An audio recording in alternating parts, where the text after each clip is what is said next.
భారతీయ జనతా పార్టీకి సంబంధించినటువంటి నాయకులు కోడిగుడ్డు మీద ఈకలు పీకే ప్రయత్నం చేసినట్టు, అదేవిధంగా లేనిది ఉన్నట్టు సృష్టించే ప్రయత్నం చేసుకుంటూ ఇవాళ ప్రజలను తప్పుదోవ పట్టించే ప్రయత్నం చేస్తూ ఉన్నారు. గత బీఆర్ఎస్ ప్రభుత్వంలో దొంగలు ఊళ్ళు పంచుకున్నట్టు ఆ రోజు తాలు తప్ప పేరు మీద 5 నుంచి 10 క్వింటాల్ కిలోలు, ఒక క్వింటాల్కు 5 నుంచి 10 కిలోలు తరుగు పేరు మీద దోసుకుంటుంటే కళ్ళు మూసుకొని వాటాలు పంచుకున్నటువంటి ఈ రెండు పార్టీలకు సంబంధించినటువంటి నాయకులు ఇవాళ ఏదో జరిగిపోయినట్టు, రైతులను ఏదో కాంగ్రెస్ ప్రభుత్వం మోసం చేసినట్టు, కోడిగుడ్డు మీద ఈకలు పీకినట్టు చేసే ప్రయత్నాన్ని మేము తీవ్రంగా ఖండిస్తూ ఉన్నాం. దీనికి 3 రోజుల కార్యాచరణ భారతీయ జనతా పార్టీ ప్రకటించడం, దానికి వీళ్ళంతా పడి ఏమో జరిగిపోయినట్టు సృష్టించిన దాన్ని కాంగ్రెస్ పార్టీ పక్షాన మేము తీవ్రంగా ఖండిస్తూ ఉన్నాం. స్పష్టంగా ముఖ్యమంత్రి రేవంత్ రెడ్డి గారు రాబోయే వర్షాకాలం పంట నుండి బోనస్ ఇస్తామని చెప్పి స్పష్టంగా చెప్పడం జరిగింది. అదేవిధంగా సన్నాలకే ఇస్తామని ఇక్కడ చెప్పలే, దాన్ని కేవలం సన్నాలకే ఇస్తానని చెప్పి దాని మీద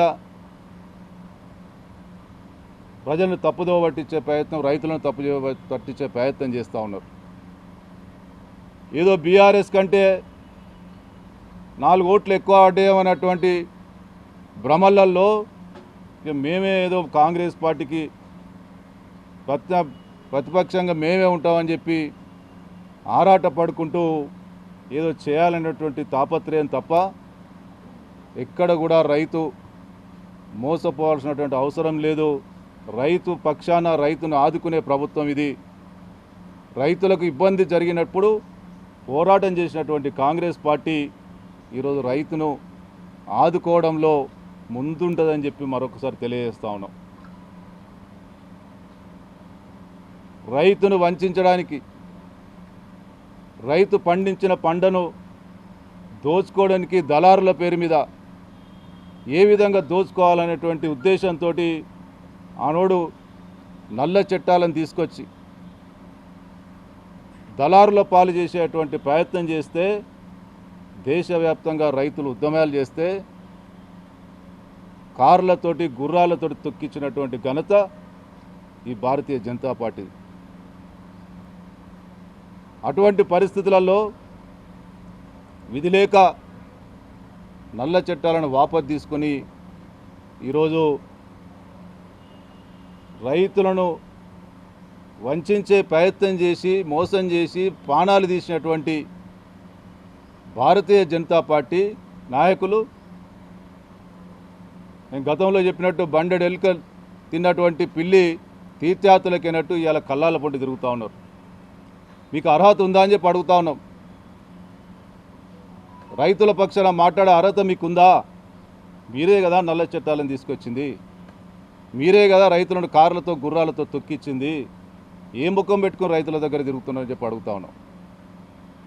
ఇవాళ తప్ప తాలు పేరు మీద 1 కిలో కూడా కట్ చేయొద్దనే ఉద్దేశంతో ముఖ్యమంత్రి గారు స్పష్టంగా అటువంటిది ఎక్కడైనా జరిగితే కఠిన చర్యలు తీసుకుంటామని చెప్పి స్పష్టంగా ముఖ్యమంత్రి గారు చెప్పడం జరిగింది.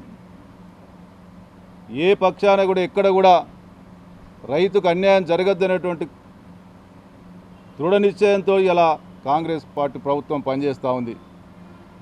ఎట్లా పడితే అట్లా ఏది పడుతుంది మాట్లాడి ప్రెస్ మీట్లు పెట్టి కల్లాలలో పోయి రైతులందరూ పోయినాక ఎవరినో ఒకళ్ళు పట్టుకొని ఫోటోలకు పోజులు ఇచ్చి ఇలా తప్పుదోవ పట్టించే ప్రయత్నం చేస్తూ అంటే కాంగ్రెస్ పార్టీ చూస్తూ ఊరుకోదని చెప్పి హెచ్చరిస్తూ ఉన్నాం.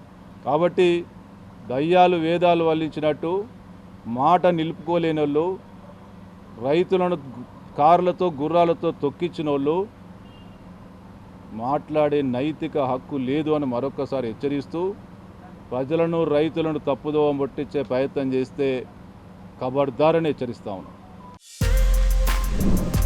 For more videos like this, subscribe Big TV channel.